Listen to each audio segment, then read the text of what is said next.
Hello, Part Dreaming. Thank you for joining us today for this session. My name is Christina Magoulas, joining you from the Circante team. I'm here to moderate today's session. You'll see me in the chat. Today we have an information-packed session for you on managing marketing preferences using Pardot and Salesforce. I'm going to kick things over to our presenter, Saurabh. Hi, hey everyone. Thank you so much for having me. My name is Saurabh Gupta, and this topic is really near and dear to my heart. We've spent about last 3 years working with customers all over the world on data privacy and data security, particularly for GDPR, CCPA, LGPD, and such. And this keeps on coming up. Where do I keep my consent and communication preferences, and how do we manage them? So let's get on this. What we will do is cover what email subscribers can do today, because typically it becomes a binary choice of whether you subscribe in or you subscribe out or unsubscribe. And how are marketing efforts evolving around the world? How do they respect data privacy laws? What are some of the things and considerations that you can have for that? And what specifically are Pardot customers doing? If you have Pardot and Salesforce, how can you address these things effectively without breaking the bank, bringing in yet another system and doing all of this? And how can this then extend to your omni-channel efforts? So if you go beyond Pardot and you also do SMS, social, you have maybe a bunch of other applications that are connecting to Salesforce for your marketing outreach. How does all of this come together? So there is a lot of information here. Unfortunately, that's the nature of the subject we're talking about. But please do put your questions or comments in the chat, and if I can't get to them now, you can definitely reach out to me. My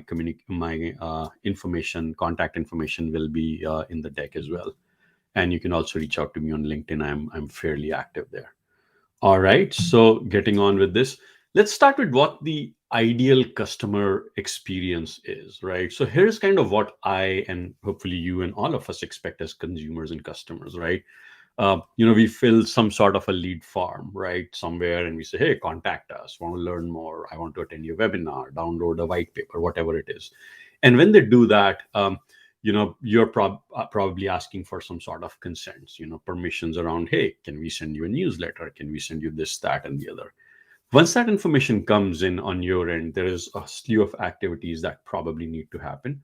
But on the user experience, the person who just signed up then receives some sort of a confirmation. You're like, welcome email, you signed up for this. If you need to make changes, here's a link. They click the link.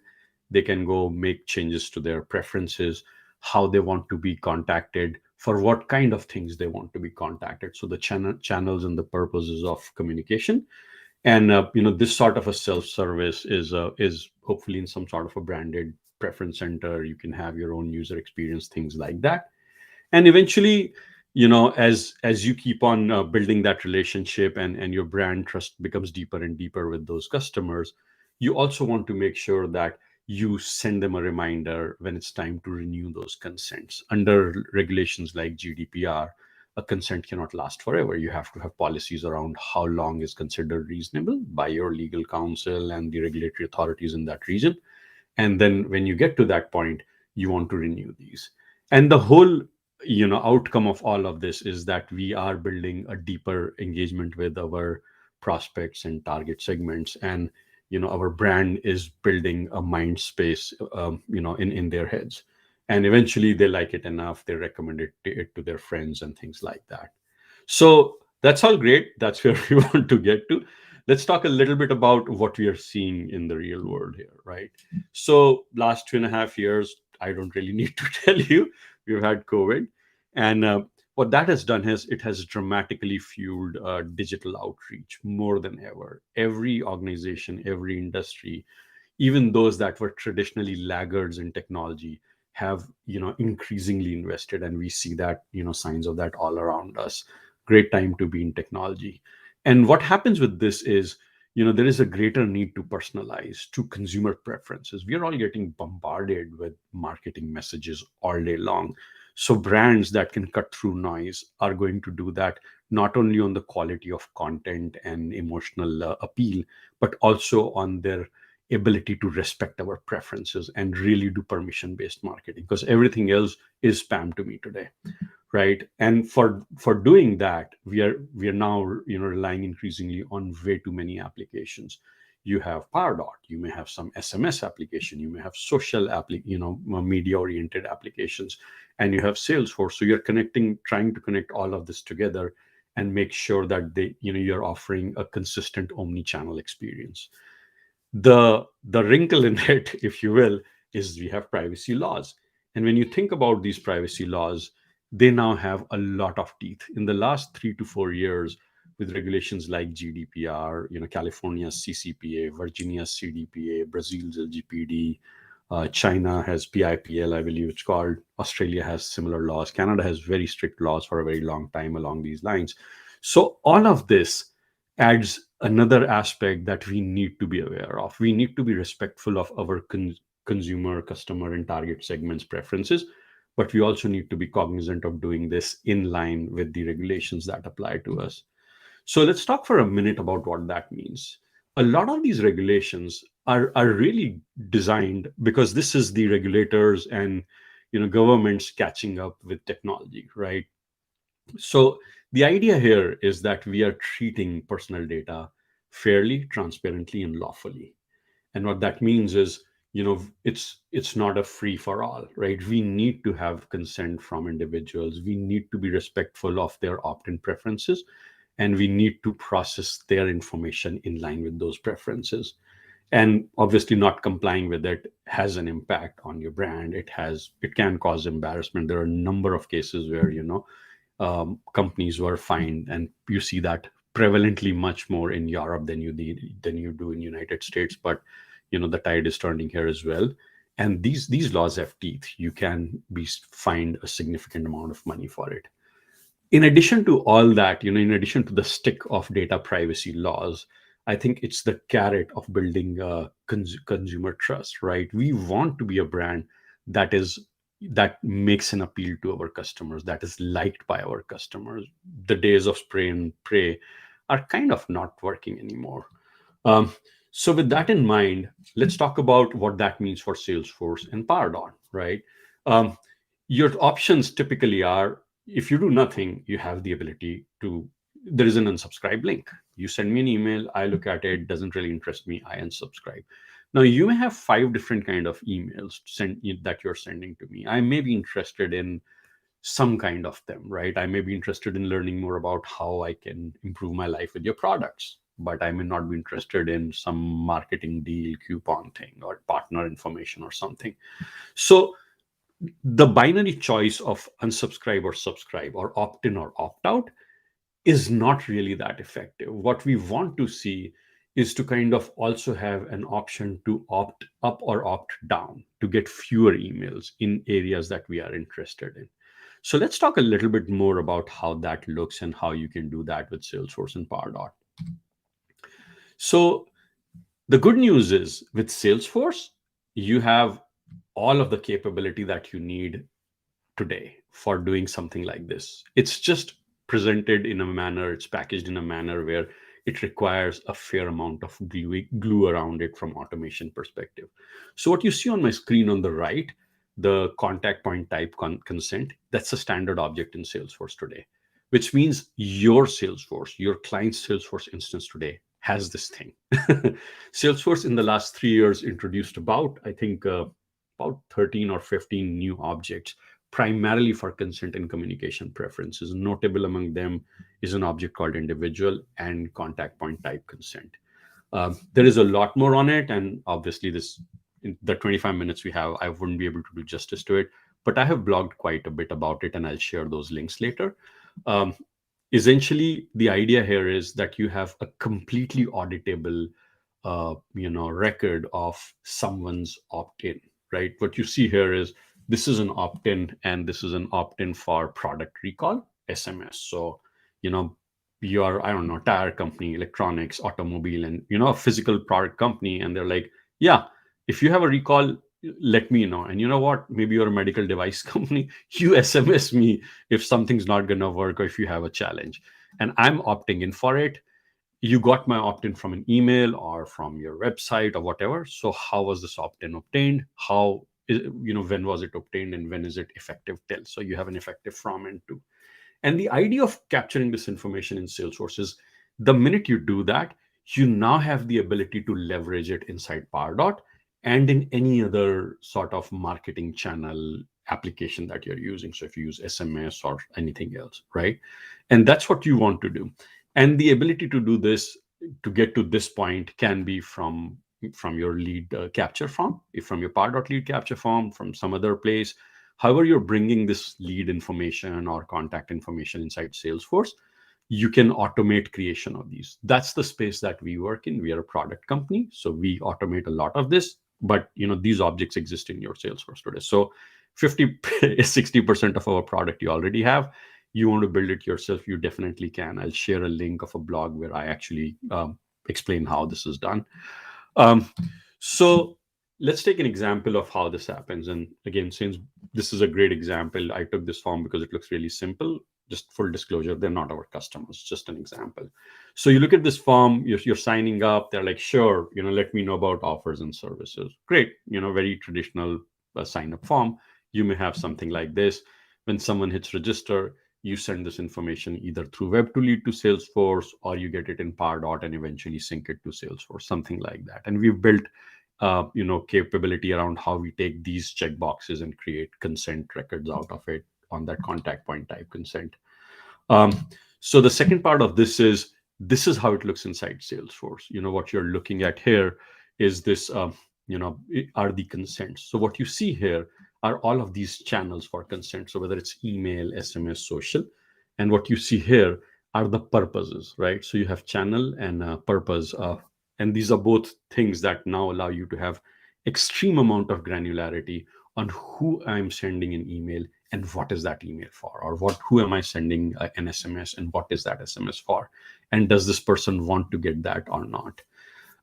This component that you're looking here is something that we have created, and the idea here is that you have an immediate visibility in Salesforce, and I'll tell you in a minute how this then connects back to Pardot.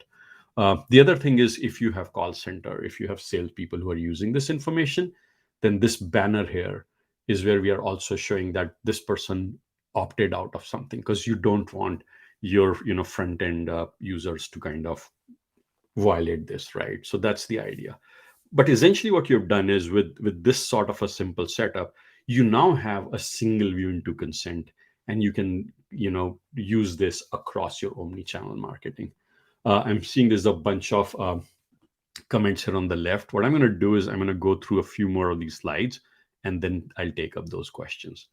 So now that you've gotten these consents here, the next thing that we do, okay, all right. The next thing that we do is that we are taking those opt-in dates, till when it is valid, and we are synchronizing it on the contact or the lead record. In the Salesforce world, so this is a little bit more technical. In the Salesforce world, these consents are not actually at a contact or a lead level. They are connected to this thing called the individual, which is a different object. But long story short, we basically take these, consent validity dates, and we put it on contact records, lead records, and such. Guess what happens? The minute we do this, the minute you have opt-in dates on these records, you can pull it into Pardot. Pardot can pull all the fields from a contact or a lead, right? And this is kind of the idea that the minute you're able to pull it in Pardot, you can now dynamically filter out people who you are going to send emails to. And because these are done by channel and by purpose, it makes it incredibly easy and granular for you to know exactly who you can send out to and be very compliant with regulations and kind of ensure your brand's trust and perception around this. So once you do that, sorry, I need to, all right, come on, move Google Stick. Okay, all right. So once you do that, you now have the ability to also embed a link of this in your Pardot email template. What we do is we actually dynamically generate a link that if someone clicks, takes them to their specific information.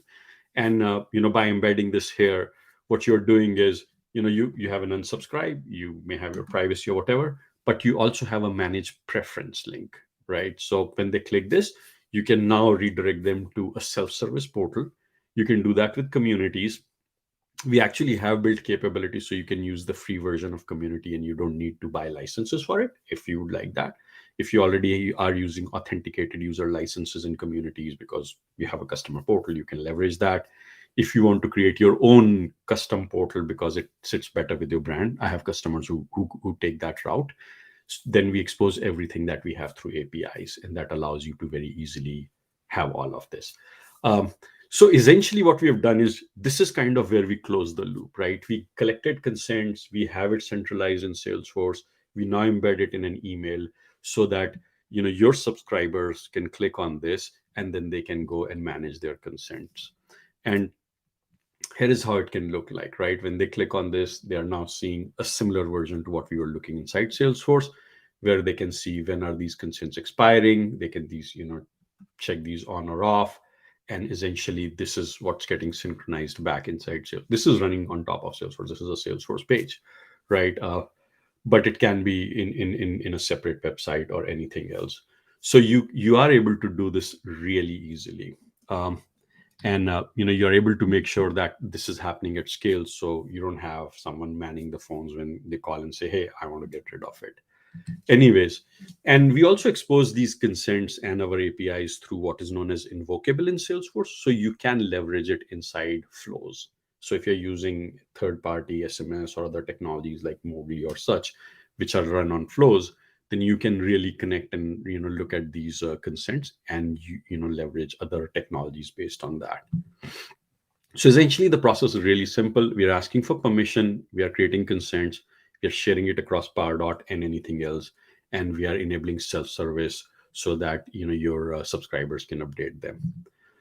This is an example of a customer that uses it. EF is a language training company.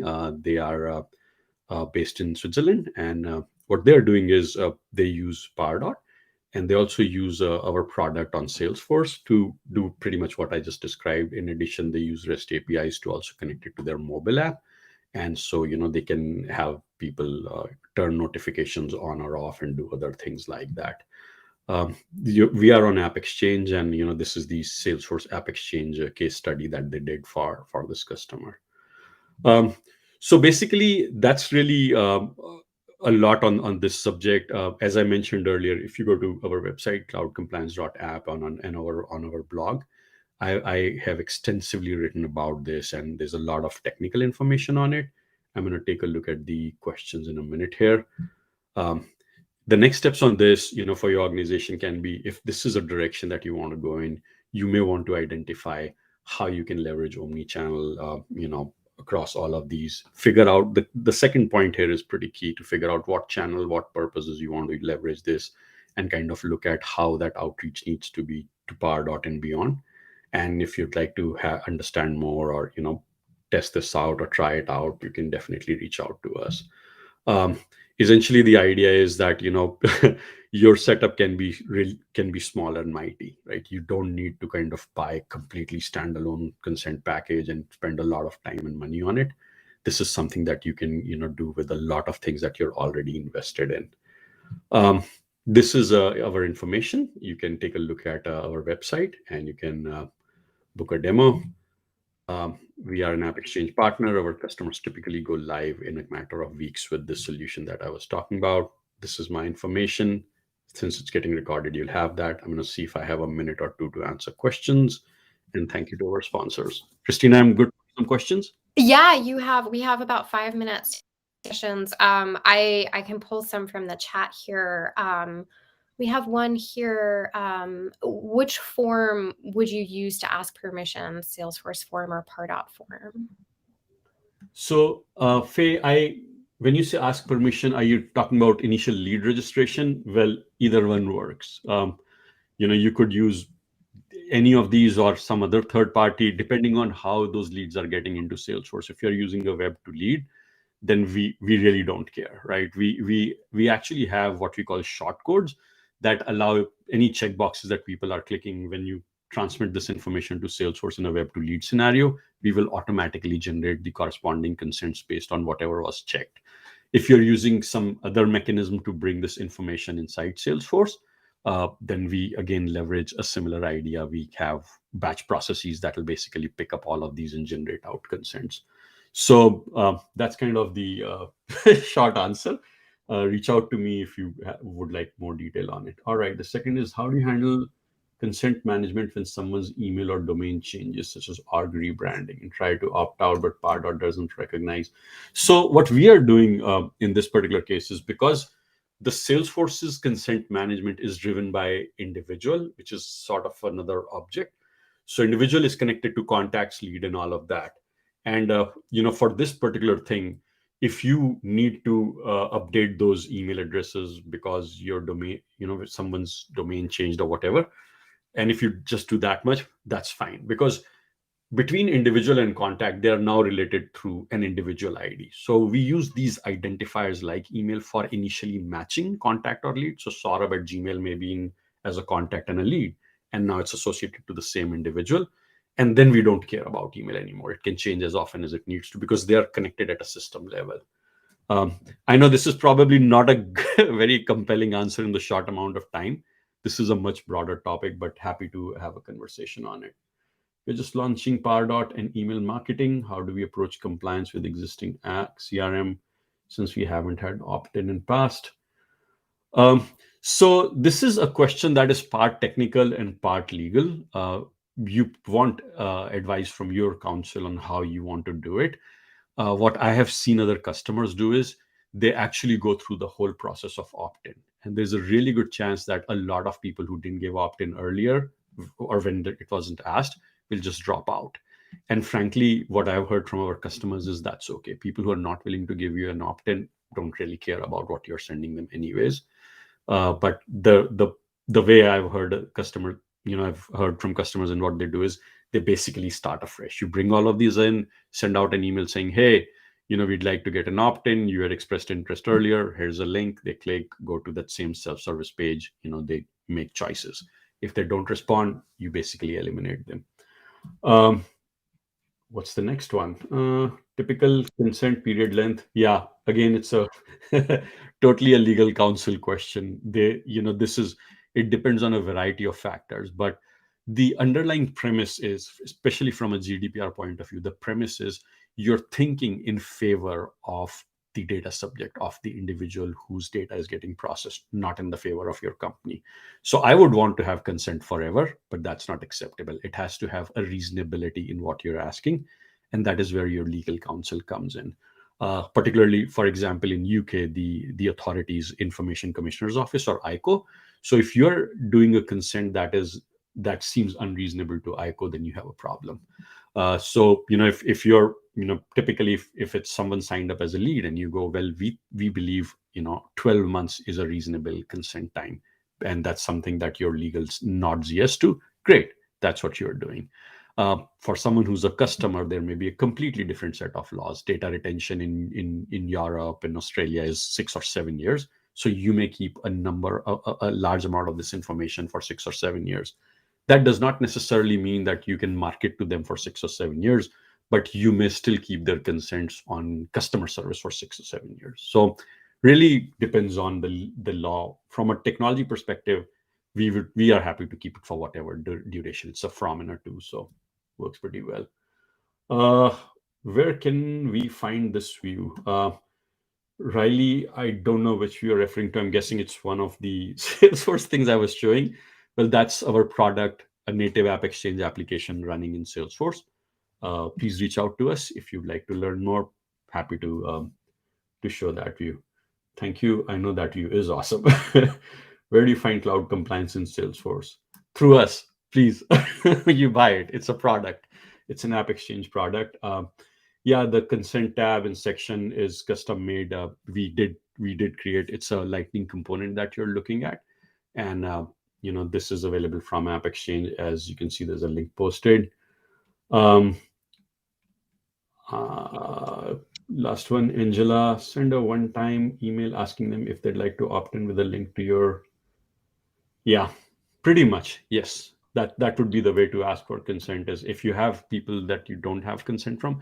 And a part of it is also legal, right? Like if you're a global company, there are different regulations driving it. Canada, Europe are a lot more strict about it. Uh, they are explicit opt-in regions, right? You have to have an opt-in. America is explicit opt-out region.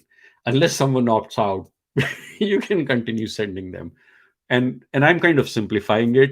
Again, the caveat is I'm a technologist, not a lawyer. But the point is that there are these trends that are driving it, and you want to be sure that what you're doing is in line with local regulations. And another part of this, to me, which I feel very strongly, is the brand itself. We don't want to be a brand that is spamming people, right? So if people don't want to hear from us, we are wasting our marketing dollars trying to do something with them. So I like the opt-in approach and just kind of cleaning out. If it goes from 500,000 prospects to 250,000, good, but at least there are people who are legitimately interested in hearing from us. All right, I think I'm at time, Christina. Yeah, we're at time now, and I actually think you got to all of the questions that were in the Oh, chat. So thank you so much for an awesome presentation, and everybody, I hope you enjoyed it. I'd be remiss if I didn't thank our sponsors. Dreaming would not be possible without our sponsors. Please go and visit their booths, learn a little bit about what they do. And if you'd like to continue the conversation, contact information is on the screen here. We have a lot of great sessions still to come. One coming up in just a few minutes on using JavaScript to personalize Pardot forms. So be sure to check that out. If not, you can go to the agenda page on the event platform and see other sessions that are coming up. Thank you so much and have a great rest of Par Dreaming. absolutely. Thanks, everyone. Thanks, Christina, for coordinating this. You were great.